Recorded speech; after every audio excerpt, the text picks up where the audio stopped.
YouTube channel একটি টাকার machine, আর যদি আপনার একটা মনিটাইজ ইউটিউব চ্যানেল থেকে থাকে তাহলে তো কোনো কথাই নেই। তবে আজকের এই ভিডিওটি দেখার পরে অনেকেই হয়তো ইউটিউবিং করার মানসিকতাটাই হারিয়ে ফেলতে পারেন, কারণ এই ভিডিওটিতে ইউটিউবের ইনকাম রিলেটেড এমন কিছু অজানা সিক্রেট এবং গোপন বিষয় আমি আপনাদের জানাতে যাচ্ছি, যা জানা প্রত্যেকটি ইউটিউব কন্টেন্ট ক্রিয়েটরের জন্য অনেক অনেক জরুরি। বিশেষ করে সেই সমস্ত ইউটিউব কন্টেন্ট ক্রিয়েটরদের জন্য এই বিষয়টি খুবই জানা প্রয়োজন, যারা ইউটিউবে আসতে চাচ্ছেন, ইউটিউবে একটি চ্যানেল খুলতে চাচ্ছেন, বা যারা দীর্ঘ সময় থেকে ভিডিও আপলোড করে যাচ্ছেন তাদের চ্যানেলটিকে মনিটাইজ করে ইউটিউব থেকে ইনকাম করার আশায়। তো আমি একদম সোজাই আমার টপিকে চলে যাই। আমি যদি আপনাকে প্রশ্ন করি যে ভাই আপনি কেন ইউটিউবিং করেন, তাহলে আপনার মতো অসংখ্য ইউটিউব কন্টেন্ট ক্রিয়েটরের একটাই মাত্র অ্যান্সার হবে যে ইউটিউব থেকে ইনকাম করার আশায়। তো আমি যদি আপনাকে এই প্রশ্নটি আরেকবার করি যে একটা ইউটিউব চ্যানেল মনিটাইজ করতে কী রকম সময় লাগে, হয়তো আপনি এই প্রশ্নটির অ্যান্সার আমাকে করতে পারবেন না। তবে আমি যেহেতু দীর্ঘ সময় থেকে ইউটিউবিং করি, আমি এই বিষয়টি জানি। এখানে ম্যাক্সিমাম ইউটিউব কন্টেন্ট ক্রিয়েটরের ক্ষেত্রে একটা চ্যানেলকে ক্রিয়েট করার পর থেকে অ্যাভারেজে 1 থেকে 1.5 বছর সময় লাগে একটি ইউটিউব চ্যানেলকে মনিটাইজ করার জন্য। আর যখন একজন ইউটিউব কন্টেন্ট ক্রিয়েটর একটি চ্যানেল খুলে, সেই চ্যানেলটি খোলার পর থেকে চ্যানেলটিকে মনিটাইজ করা পর্যন্ত সে কিন্তু অনেক অ্যাক্টিভ থাকে, তার কিন্তু স্পিড অনেক বেশি থাকে, এবং সে দিনে রাতে সেই চ্যানেলটির পিছনে কঠোর পরিশ্রম কিন্তু করে যায়, প্রচুর হার্ডওয়ার্ক করে যায়। সে এমন কনসিস্টেন্ট থাকে, সে এমনও দিন দেখা যায় যে 1টি 2টি 3টি ভিডিও আপলোড করে, প্রতিদিন ভিডিও আপলোড করে, বা একদিন পর পর ভিডিও আপলোড করে। সে কিন্তু প্রচুর একটা তার চ্যানেলের পিছনে সময় দেয়।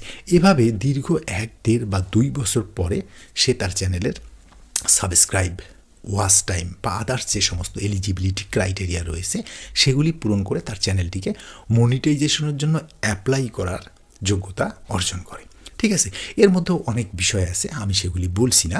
তো এই সমস্ত কন্টেন্ট ক্রিয়েটর দীর্ঘ 1, 1.5, 2 বছর পরিশ্রম করে তার চ্যানেলটিকে মনিটাইজেশনের জন্য অ্যাপ্লাই করে। এর মধ্যে অনেক কন্টেন্ট ক্রিয়েটর হয়তো মনিটাইজেশন পলিসি না জানার কারণে, বিভিন্ন পলিসি না জানার কারণে তারা তাদের চ্যানেলটিতে মনিটাইজেশন পায় না। আমি ধরে নিলাম আপনি সব কিছুই জানেন, আপনার সব কিছুই ঠিক আছে, আপনি দীর্ঘ 1, 1.5, 2 বছর পরিশ্রম করে আপনার চ্যানেলের ওয়াচ টাইম, সাবস্ক্রাইব সব কিছু পূরণ করে ফেলেছেন, এবং আপনার চ্যানেলটিকে মনিটাইজেশনের জন্য অ্যাপ্লাই করেছেন, কি আপনি এখন মনিটাইজেশনও পেয়েছেন। আর এই সময়টা প্রত্যেকটি কন্টেন্ট ক্রিয়েটরের জন্য অনেক আনন্দের একটি সময়, কারণ এখন থেকে তার চ্যানেলটি সার্টিফাইড। এখন থেকে তার ভিডিও সে যখন আপলোড করবে, সেখানে যে অ্যাডসগুলি শো করবে, সেই অ্যাডস থেকে সে ইনকাম করতে পারবে, যে টাকাটা তার ব্যাংকে আসবে। কিন্তু প্রবলেম কিন্তু এখান থেকেই স্টার্ট হয়। আমি আজকে যে গোপন বিষয়টা আপনাদেরকে বলছি, সিক্রেট বিষয়টা বলছি, সেটি এখান থেকেই স্টার্ট হয় নতুন আরেকটি সমস্যা।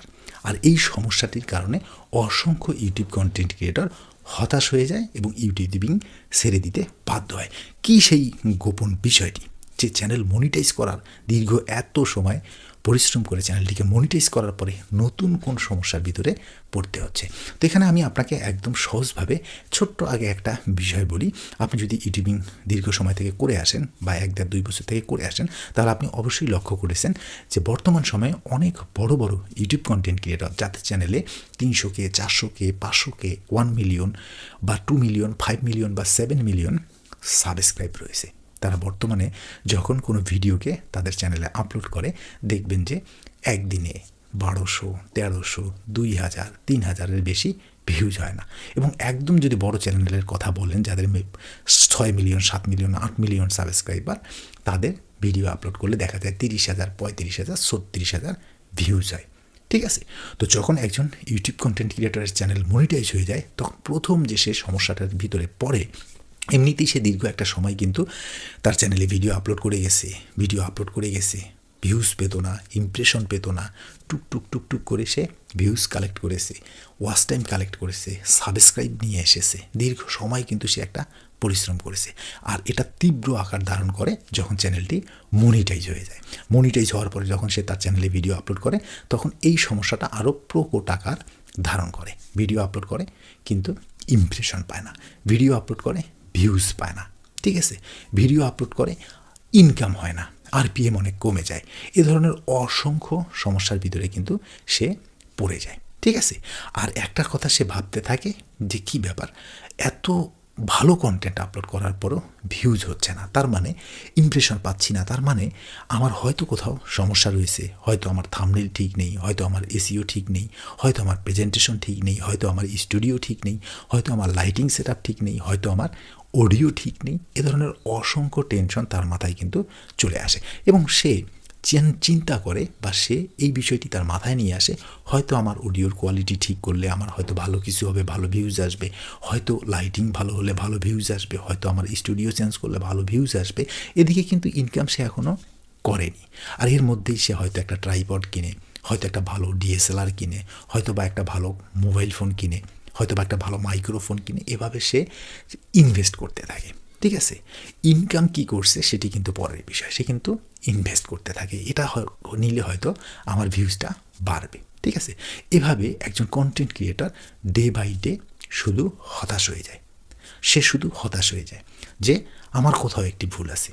ঠিক আছে, আর এই মনিটাইজ হওয়ার পরে এই টেনশনটি সব থেকে বেশি আসে একজন কন্টেন্ট ক্রিয়েটারের মাথায়, আর এই হেজিটেশন, এই হতাশা নিয়ে সে কিন্তু ইউটিউবিং কন্টিনিউ করে। আপনি লক্ষ্য করে দেখবেন অসংখ্য ইউটিউব চ্যানেল রয়েছে, অনেক বড় বড় চ্যানেল রয়েছে, আগে প্রতিদিন ভিডিও আপলোড দিত, দিনে রাতে ভিডিও আপলোড দিত, এখন দেখবেন যে তারা 7 দিনে একটি দেয়, 15 দিনে একটি দেয়, 3 মাসে একটি দেয়, 2 মাসে একটি দেয়, তারা কিন্তু কন্টিনিউ ইউটিউবিং করে না। অবশ্যই আপনার মাথায় এই বিষয়টি চলে আসছে যে যেহেতু এত বড় একটি চ্যানেল, ভিডিও দিলেই তো সেখান থেকে ইনকাম হয়, তাহলে তারা এখানে ভিডিও আপলোড করে না কেন?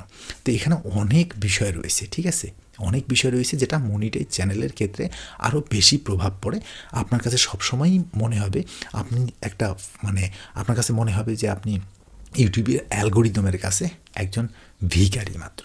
ঠিক আছে, আপনার ভিডিও আপলোড করবেন, কবে ইমপ্রেশন দিবে, কোন কন্টেন্টে ইমপ্রেশন দিবে, কোথায় বেশি ভিউজ পাবেন, ভালো কন্টেন্টেও আপনি ইমপ্রেশন পাবেন না, ভিউজ পাবেন না, আপনি এক কথায় ডিমোটিভেটেড হতে থাকবেন।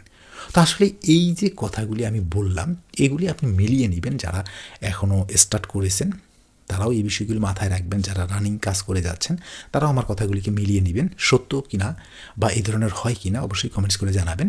তো আসলে এই ঘটনাগুলি ঘটার পিছনের কারণ কি, আমি সেই বিষয়টিও আপনাদেরকে জানাচ্ছি। তো দেখুন, আমি কিন্তু এতক্ষণ পর্যন্ত আপনাদেরকে যে বিষয়গুলি বলছি সেটি হচ্ছে খুব হতাশাজনক বিষয়। ঠিক আছে, কিন্তু এই বিষয়গুলি যে আপনার সঙ্গে ঘটবে এই বিষয়টি কিন্তু এমন নয়। ম্যাক্সিমাম ইউটিউব কন্টেন্ট ক্রিয়েটরের ক্ষেত্রে এই ঘটনাগুলি ঘটে, কারণ তারা কয়েকটি জায়গায় ভুল করে, কয়েকটি জায়গায় তারা অ্যাক্টিভ থাকে না। আর এই বিষয়গুলি প্রত্যেকের জানা উচিত। সেটি হচ্ছে আপনি যখন আপনার ইউটিউব চ্যানেলটিকে ক্রিয়েট করেছেন, আপনাকে তখন থেকেই একটা বিষয়ের উপরে সব থেকে বেশি প্রাধান্য দিতে হবে। আপনি কোন অডিয়েন্সকে, কোন বিষয়কে টার্গেট করে আপনার চ্যানেলটিকে খুলেছেন, আপনার চ্যানেলে যে অডিয়েন্সগুলি রয়েছে তারা কী ধরনের ভিডিও দেখতে ভালোবাসে, তারা কী ধরনের ভিডিও পছন্দ করে, তারা কী ধরনের ভিডিও ইউটিউবে সার্চ করে, এই বিষয়গুলি মাথায় রেখে, তাদের চাহিদাটিকে মাথায় রেখে আপনি যদি আপনার ইউটিউব চ্যানেলটিকে প্রথম থেকেই আপনি কন্টিনিউ করতে পারেন, প্রতিটি কন্টেন্ট তাদের প্রয়োজনীয়তা ভেবে আপনি যদি আপলোড করতে পারেন, তবে আপনি প্রথম থেকে আপনি যত দিনই ইউটিউবিং করুন না কেন, আপনি কখনোই এই ধরনের সমস্যায় পড়বেন না। সেটা আপনার ইমপ্রেশন কম হওয়া হোক, ভিউজ কম হওয়া হোক, ইনকাম কম হওয়া হোক, এই ধরনের সমস্যায় কিন্তু আপনি কখনোই পড়বেন না। আর শুধুমাত্র এই ভুলটি যদি আপনি করেন, আমি জানি ইচ্ছায় অনিচ্ছায় অনেক কন্টেন্ট ক্রিয়েটারের ক্ষেত্রে এমনটা হয়ে যায়। এটি মেনটেন করা খুব একটা সহজ কাজ নয়। তো আপনি যদি এটিকে মেনটেন করতে পারেন, তবে কখনোই আপনি এই ধরনের সমস্যায় পড়বেন না। আপনি এক কথায় এই আপনার স্টার্টিং থেকে আপনি যতদিন পর্যন্ত করবেন, আপনার চ্যানেলের ভালো একটা গ্রোথ থাকবে, আপনার চ্যানেলের ভালো একটা ইনকাম থাকবে, আপনি পার মান্থ ইউটিউব থেকে ভালো একটা অ্যামাউন্ট কিন্তু আপনার ব্যাংকে নিয়ে আসতে পারবেন। আদারওয়াইজ আপনি যদি এই বিষয়গুলিকে ফলো না করেন, তাহলে আপনি স্টার্টিংয়ের দিন থেকে যেমন ইমপ্রেশন নিয়ে চিন্তিত ছিলেন, ভিউজ নিয়ে চিন্তিত ছিলেন, সাবস্ক্রাইব নিয়ে টেনশনে ছিলেন, ইনকাম নিয়ে যেমন টেনশনে ছিলেন, আপনি এই সমস্ত টেনশনের কারণে ধীরে ধীরে ইনঅ্যাক্টিভ হতে থাকবেন এবং ইউটিউবিং ছেড়ে দিতে বাধ্য হবেন। তাই আপনার অডিয়েন্সের দিকে ফোকাস করুন, তাদের প্রয়োজনীয়তার দিকে ফোকাস করে কন্টেন্ট আপলোড করুন। তারপরেও যদি কারো কোনো বিষয় জানার থাকে, বোঝার থাকে, অবশ্যই কমেন্টস করবেন। আমি চেষ্টা করব সময় করে সেই প্রশ্নের উত্তর দেওয়ার জন্য।